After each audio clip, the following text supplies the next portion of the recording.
네, 오늘 아침에 우리에게 주시는 하나님의 은혜의 말씀은 아모스서 8장 7절에서 14절까지의 말씀입니다. 아모스서 8장 7절로 14절까지의 말씀 다 같이 합독하도록 하겠습니다. 여호와께서 야곱의 영광을 가리켜 맹세하시되 내가 저희의 모든 소유를 영영 잊지 아니하리라 하셨나니 이로 인하여 땅이 떨지 않겠으며 그 가운데 모든 거민이 애통하지 않겠느냐. 온 땅이 하수의 넘침같이 솟아오르며 애굽 강같이 뛰놀다가 낮아지리라.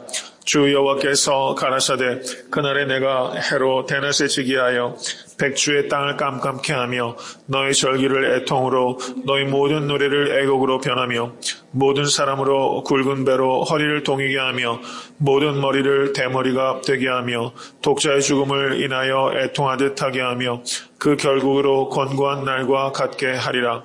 주 여호와께서 가라사대 보라 날이 이를지라 내가 기근을 땅에 보내리니 양식이 없어 주림이 아니며 물이 없어 가람이 아니요 여호와의 말씀을 듣지 못한 기갈이라. 사람이 이 바다에서 저 바다까지 북에서 동까지 비틀거리며 여호와의 말씀을 구하려고 달려 왕래하되 얻지 못하리니 그날에 아름다운 처녀와 젊은 남자가 다 갈아여 피곤하리라. 무릇 사마리아의 죄된 우상을 가리켜 맹세하여 이르기를 다나 자신의 생존을 가리켜 맹세하노라 하거나 브엘세바에 위하는 것에 생존을 가리켜 맹세하노라 하는 사람은 엎드러지고 다시 일어나지 못하리라. 하나님의 말씀입니다. 아모스서 8장 1절에서 3절 보시면 여름 과일, 익은 여름 과일의 환상을 보여주셨어요. 이게 5번째 환상입니다. 끝이 이르렀다라는 것을 하나님께서 이 환상을 통해서 나타내 보이셨어요. 그리고 이스라엘이 왜 끝에 이르게 되었는가를 8장 4절에서부터 6절까지의 말씀을 통해서 가르쳐주고 있습니다. 이스라엘이 무엇을 했는가를 말씀하고 있는 것이 4절부터 6절까지의 말씀이라고 볼 수 있어요. 거기에 보시면 이스라엘 사람들이 궁핍한 자를 삼키며 땅에 가난한 자를 많게 하였다라고 말하면서 사회윤리에 대해서 말씀하고 있습니다. 그런 사람들을 너희가 착취하고 탄압하였다라는 말씀이고 그 뒤에 5절의 말씀을 보시면 월삭과 안식일에 대한 이야기가 나옵니다. 예배 드리면서 세상에 돈 벌 궁리만 한다는 것입니다. 형식적으로 예배하고 마음은 하나님께 없는 것에 대해서 심판이 이르게 된다라고 말씀하셨고 그 뒤에 보시면 부정직한 것에 대해서 말씀하고 있어요. 세계를 크게 하고 에바를 작게 하며 거짓 저울로 속이면서 이익을 위해서 온갖 부정직을 행하였다라고 말씀하신 것입니다. 이와 같은 내용들이 바로 이스라엘이 한 일이에요. 그렇기 때문에 심판이 이르렀다라고 성경은 말씀하고 있는 것입니다. 그리고 8장 7절부터 10절까지의 내용을 보시면 하나님께서 하실 일에 대해서 말씀하고 있는 거예요. 이스라엘이 한 일, 그리고 이제 7절부터 10절까지는 하나님께서 하실 일에 대해서 말씀하고 있는 부분이라고 할 수 있습니다. 8장 7절을 보십시오. 여호와께서 야곱의 영광을 가리켜 맹세하시되 라고 말씀하셨어요. 하나님께서 맹세하셨다는 것은 반드시 이렇게 하시겠다는 것을 강조하는 바입니다. 하나님께서 아모스서를 보시면 3번 맹세하고 계십니다. 4장 2절을 보시면 여호와께서 자기의 거룩함을 가리켜 맹세하시되 라고 말씀하고 계시고 그리고 6장 8절을 보시면 만군의 하나님 여호와께서 가라사대 주 여호와가 자기를 가리켜 맹세하였노라 라고 말씀하셨어요. 오늘 본문이 바로 그 아모스서에서 하나님께서 맹세하셨다는 것을 나타내는 3번째 기록이라고 할 수 있습니다. 야곱의 영광을 가리켜 맹세하셨다는 말씀이 어떤 뜻이라고 생각하십니까? 야곱의 영광. 6장 8절의 말씀을 한번 보시기 바랍니다. 6장 8절의 말씀 다 같이 한번 읽겠습니다. 만군의 하나님 여호와께서 가라사대 주 여호와가 자기를 가리켜 맹세하였노라. 내가 야곱의 영광을 싫어하며 그 궁궐들을 미워함으로 이 성읍과 거기 가득한 것을 대적에게 붙이리라 하셨느니라 라고 말씀하셨습니다. 야곱의 영광이란 말이 여기와 그리고 오늘 본문에 2번 나타나는 거예요. 그런데 6장 8절의 내용을 보시면 야곱의 영광을 하나님께서 싫어하신다고 말씀하셨어요. 여기에서 야곱의 영광은 분명히 부정적인 의미입니다. 근데 오늘 본문을 보시면 하나님께서 야곱의 영광을 가리켜 맹세하시되 라고 말씀하고 계세요. 여기에서는 야곱의 영광이 긍정적인 의미로 사용된 거예요. 그러니까 성경을 해석하실 때 동일한 단어 혹은 동일한 구라도 그 문맥에 따라서 전혀 의미가 상반되게도 쓰일 수 있다는 것을 우리가 유념해야 돼요. 성경을 해석하실 때는 항상 말씀을 드리지만 문맥을 통해서 해석을 해야 되는 것입니다. 그래서 좀 겸손한 마음으로 기도하는 마음으로 항상 성경을 대해야 돼요. 성경을 가벼이 대하지 않는 여러분과 제가 될 수 있기를 간절히 바랍니다.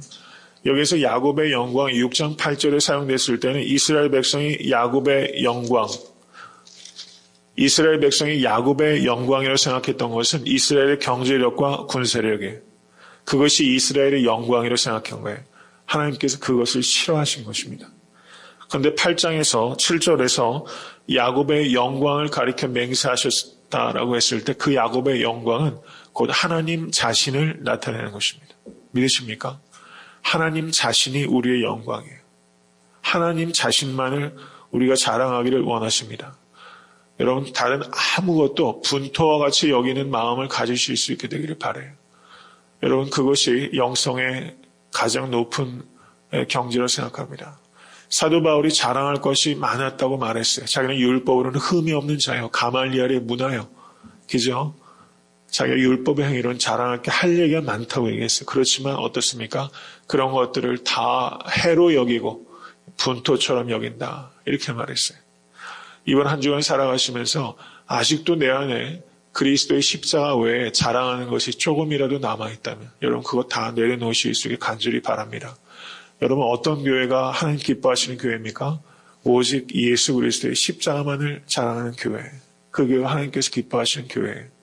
여러분 십자가만을 자랑하는 교회가 될 때 십자가의 능력이 나타나게 되는 것입니다. 오직 예수 그리스도만 자랑하실 수 있는 그게 사도 바울의 고백이었어요. 주와 복음만을 자랑하겠다는 게 사도 바울의 결단입니다. 여러분 모처럼 그리스도만을 자랑하실 수 있는 여러분과 제가 될 수 있기를 간절히 바랍니다. 아모스가 하나님께서 맹세하시기를 8절부터의 내용을 한번 보십시오. 이로 인하여 땅이 떨지 않겠으며 지진을 말하는 것입니다. 그 가운데 모든 거민이 애통하지 않겠느냐. 온 땅의 하수에 넘친같이 솟아오르며 애굽 강같이 뛰놀다가 낮아지리라. 지진과 홍수에 대해서 말씀하셨어요. 마가복음 13장을 보셔도 처처의 지진이 일어나겠다. 이것이 말세의 징조라고 말씀하셨습니다. 그 다음에 주 여호와께서 가라사대 그날에 내가 해로 대낮에 지기하며 백주의 땅을 깜깜게 하며 라고 말씀하시면서 그날의 징조가 어두움이라고 말씀하셨어요. 어두움이 있을 것이다 라고 말씀하셨습니다.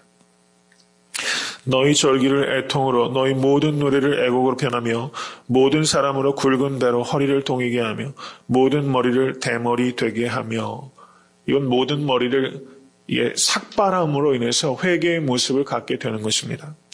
독자의 죽음을 인하여 애통하듯 하게 하며 그 결국으로 곤고한 날과 같게 하리라. 회개에도 때가 있다는 것을 이렇게 말씀하고 있는 거예요. 늦은 회개가 있어요. 특별히 마가복음 13장 말씀을 한번 보시기 바랍니다. 마가복음 13장 말씀. 마지막 때에 대한 그 예수님의 말씀이세요.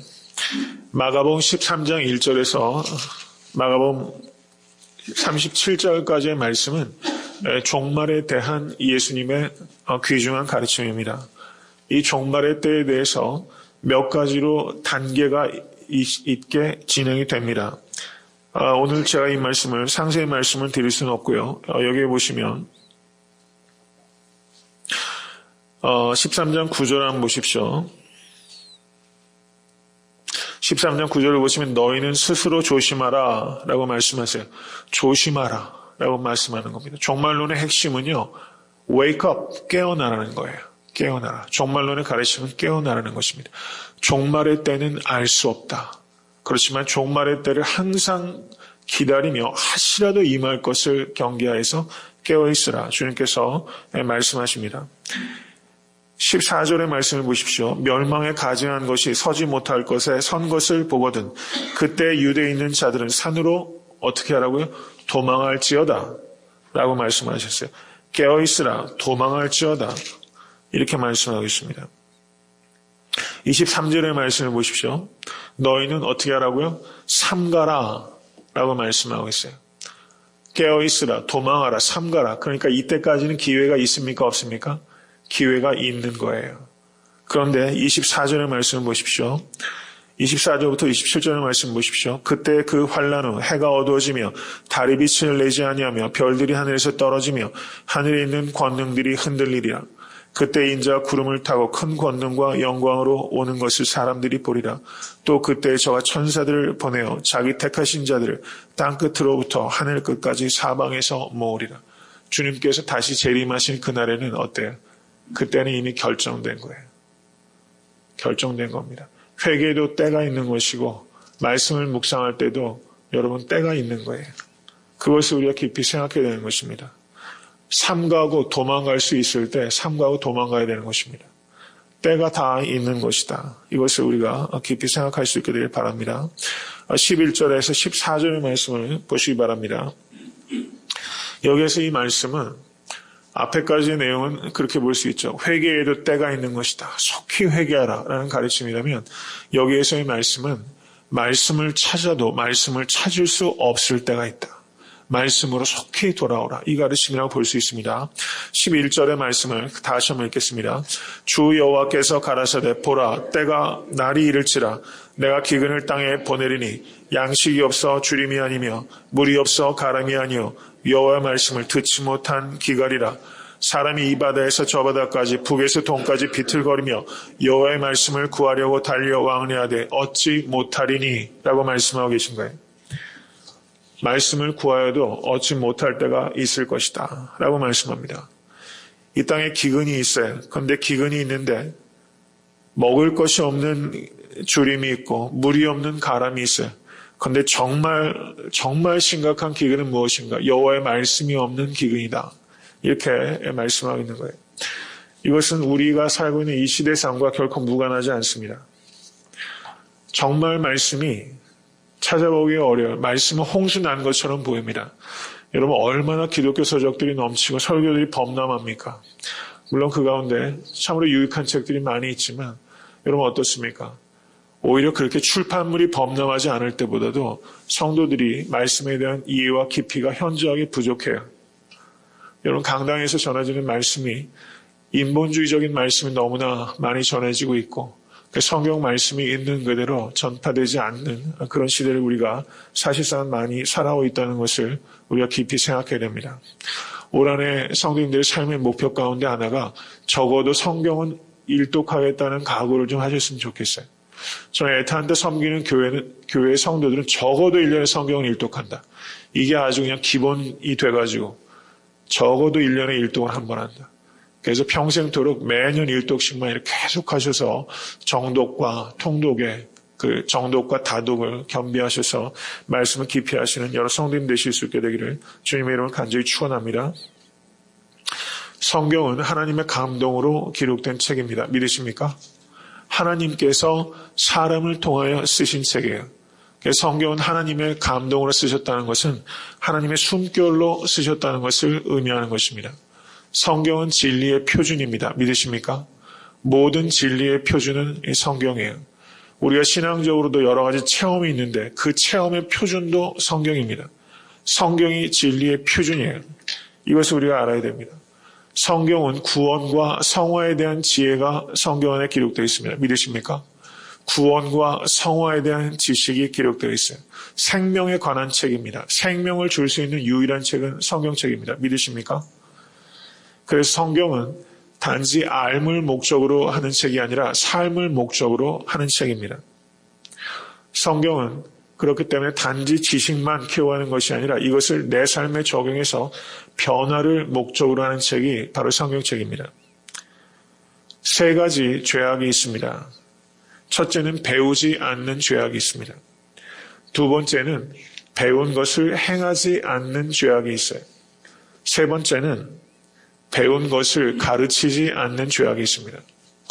이 세 가지 죄악이 있어요. 배우지 않는 죄악, 행하지 않는 죄악, 배운 것을 가르치지 않는 죄악이 있어요. 여러분 올 한해 특별히 성경을 사랑하셔서 눈으로 읽는 것이 아니라 귀로 들으시고 그리고 이 말씀을 먹으실 수 있게 되길 간절히 바랍니다. 그저 좋은 이야기가 아니라 나에게 주시는 말씀으로 그 말씀을 꿀꺽 삼키세요. 그래서 말씀을 먹으시면 여러분 건강의 비결이 뭡니까? 결국 먹거리 아니에요. 무엇을 먹느냐가 우리의 건강을 좌우해요. 잘 생각하셔야 됩니다. 성경 말씀은 우리가 먹어야 돼요. 먹어야 돼요. 이 말씀이 먹으면 우리의 체질이 변하고 생각이 변하고 삶이 변화받게 되는 것입니다. 우리가 삶의 변화로 나타나지 않는다는 것은 말씀을 먹지 않기 때문이에요. 우리가 피상적으로 보기 때문입니다. 정말 성경이 하나님의 말씀이시고 그리고 진리의 말씀이시라는 것을 우리가 정말 믿는다면 이 말씀을 먹으실 수 있기를 간절히 바랍니다. 먹고 되새기실 수 있게 되기를 바라요.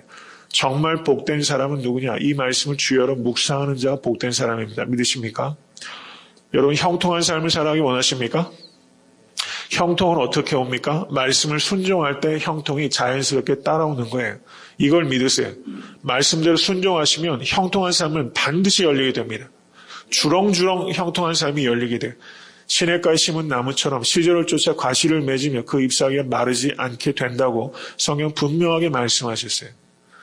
여러분, 우리는 정말 말씀대로 순종하면 그 길은 형통의 길로 가게 되는 것입니다. 복의 통로가 될 것을 믿으실 수 있게 될 간절히 바랍니다. 말씀을 맺습니다. 한 신실한 성도가 이런 시를 썼어요. 한번 깊이 한번 생각해 보십시오.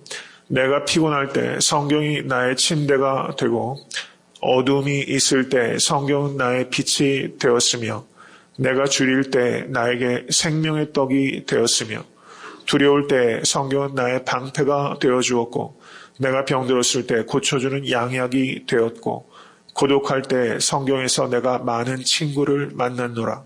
성경은 무지한 나에게 학교가 되어주었고 풍파 일어날 때 성경은 나의 피난처가 되었노라 라고 말씀하고 있어요.